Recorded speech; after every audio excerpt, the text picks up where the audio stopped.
Bonjour tout le monde, mon nom est Philippe Vanoche, je travaille chez Lacework et je suis très heureux de partager avec vous une petite présentation autour de la sécurité des conteneurs et la nécessité qu'imposent ces conteneurs à une nouvelle approche de sécurité. En effet, les conteneurs permettent aujourd'hui d'aller beaucoup plus vite dans la livraison d'applications, de nouvelles fonctionnalités, et de plus en plus d'entreprises adoptent aujourd'hui cette technologie pour gagner en flexibilité et en agilité. Mais le problème est que cette réactivité et cette capacité d'adaptation ne sont pas sans contrepartie, notamment en termes de cybersécurité. On a préparé une petite présentation, donc je vais basculer sur le partage de documents et nous allons voir ensemble euh, les raisons pour lesquelles, hop, je mets en plein écran, les raisons pour lesquelles aujourd'hui, nous pensons que la sécurisation des conteneurs est un enjeu de visibilité, de big data et d'analytics. Alors, les raisons pour lesquelles aujourd'hui on considère que finalement les fonctions de sécurité natives des conteneurs ne suffisent pas à lutter contre les nouvelles vulnérabilités et vecteurs de menaces. Quelles sont les raisons pour lesquelles nous pensons que effectivement ces fonctionnalités natives ne permettent pas de mettre en place une méthode de sécurisation des conteneurs efficace. Alors en fait, on a énuméré 6 raisons principales dont on va rapidement parler. La première étant liée à la limite des sandbox. L'isolation n'est absolument pas parfaite, on va en parler. La deuxième est que la surface d'attaque est plus étendue. La troisième est que les images des containers sont vulnérables. Autre raison, il existe et on voit l'émergence de nouveaux vecteurs d'attaque. Autre raison, cinquième raison, liée au caractère éphémère de ces environnements. Qui dit charge de travail éphémère dit ressources éphémères. Et enfin, et une dernière raison qui est extrêmement importante, les contrôles basés sur des règles ne peuvent pas sécuriser les conteneurs. En effet, si on démarre par les limites des sandbox, l'isolation n'est absolument pas parfaite parce que contrairement aux machines virtuelles, les containers utilisent le système d'exploitation de leur hôte, ce qui leur confère certes rapidité, flexibilité et évolutivité, mais ils ne disposent pas d'un véritable environnement de type sandbox. Si un attaquant exploite une vulnérabilité du système d'exploitation hôte, tous les containers le partageant peuvent être compromis. Deuxième sujet d'inquiétude, la surface d'attaque est plus étendue. En effet, les couches d'orchestration des conteneurs peuvent comporter des vulnérabilités.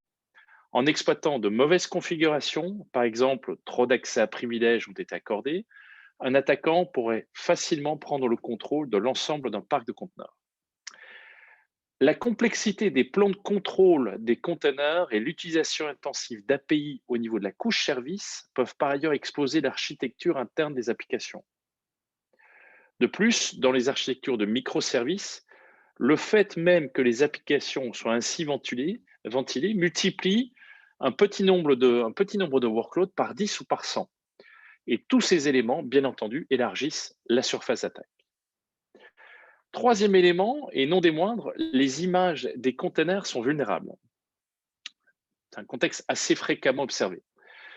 En effet, la plupart du temps, les containers sont construits à partir d'images stockées dans des référentiels accessibles au public comme GitHub. Les images créées ont généralement des dépendances à d'autres images et bibliothèques dans le référentiel. Aussi, une vulnérabilité dans l'un des codes sources peut rapidement s'étendre à potentiellement des milliers d'autres containers. Lors de l'utilisation d'images provenant d'un référentiel public, à moins bien sûr qu'elles ne soient signées et que le code soit validé, un attaquant peut simplement également exécuter sa propre image malveillante. Cela met à la fois en danger l'hôte et les données. Autre élément important, on voit émerger de nouveaux vecteurs d'attaque. Les pods Kubernetes exécutant un ou plusieurs containers utilisent des adresses IP uniques pour la collectivité. Aussi, les attaquants peuvent exploiter ces adresses IP comme des portes d'entrée pour lancer des attaques depuis des réseaux externes ou en interne via le phishing par exemple. La mise en liste blanche des adresses IP ne suffit pas à contrer ces attaques, surtout lorsque des adresses IP de confiance sont utilisées. Un container mal configuré également est un vecteur d'attaque pour explorer les vulnérabilités d'exécution. Et avec des informations d'identification de containers compromises, comme une clé API ou un nom utilisateur ou un mot de passe, un attaquant peut simplement s'introduire dans la base de données et les services cloud. Autre point important et structurant, qui dit charge de travail éphémère, dit ressources éphémères. Les ressources des containers sont, comme vous le savez, constamment détruites, recréées, et il est courant de recycler des serveurs, des adresses IP, des firewalls, des lecteurs ou encore les réseaux superposés pour en optimiser l'utilisation. Or, les contrôles de sécurité périmétriques et basés sur les adresses IP sont inefficaces lorsque les ressources sont éphémères. Et il y a encore beaucoup d'outils et d'approches qui fonctionnent sur ces vieux principes complètement dépassés. Les enquêtes sont également impossibles lorsque les journaux disparaissent après la suppression des conteneurs, de par l'incapacité des outils aujourd'hui à historiser euh, l'ensemble de ces journaux. Autre point important et qui est dans la continuité du point précédent, on parle de contrôle basé sur des règles qui ne peuvent pas sécuriser les conteneurs. Le vieux principe des règles, effectivement, ne fonctionne pas dans cet environnement extrêmement dynamique. Ils ne peuvent pas en effet suivre l'évolution rapide de l'infrastructure des conteneurs. En outre, pour modifier une règle de firewall, l'équipe informatique, par exemple, peut devoir attendre plusieurs jours l'ouverture d'une fenêtre de tir. Il est pratiquement impossible de sécuriser une infrastructure de conteneurs hyper dynamique à l'aide de contrôles traditionnels avec tous ces environnements de première génération, ces outils de première génération. De plus, les outils traditionnels ne disposent pas du contexte des containers pour traiter les problèmes de sécurité qui leur sont spécifiques. Il y a trop d'informations, il n'y a pas assez de puissance analytique. Et quand j'évoquais tout à l'heure que le problème de la sécurité des conteneurs est un problème de big data et d'analytique, on touche ici le sujet. Pour toutes ces raisons, les containers nécessitent d'adopter une nouvelle approche de la sécurité. Les entreprises doivent se tourner vers des solutions spécifiquement conçues pour assurer la sécurité des conteneurs tout au long du cycle de vie des applications, de leur développement à leur exécution, à tous les niveaux du conteneur, de la couche d'application à celle d'exécution et d'orchestration, et ce, de manière entièrement automatisée. D'où cet enjeu vraiment pour les entreprises de regarder les outils de dernière génération qui permettent d'avoir ce niveau d'automatisation, de sécurisation, de réduction des coûts d'exploitation et de consolidation des coûts. Il y a un enjeu en termes d'économie, de coûts, d'efficacité, de posture de sécurité sur ces environnements hyper dynamiques extrêmement important. Les entreprises aujourd'hui doivent pouvoir rechercher des solutions leur permettant avant toute chose de découvrir chaque conteneur dans le cloud. Ce n'est qu'avec cette visibilité qu'il sera possible de les sécuriser. On parle vraiment de plateforme d'observabilité et de visibilité fine. Encore faut-il être capable de collecter cette masse d'informations, de l'analyser, de l'historiser et de la rendre exploitable avec cette couche d'analytique que j'évoquais euh, préalablement.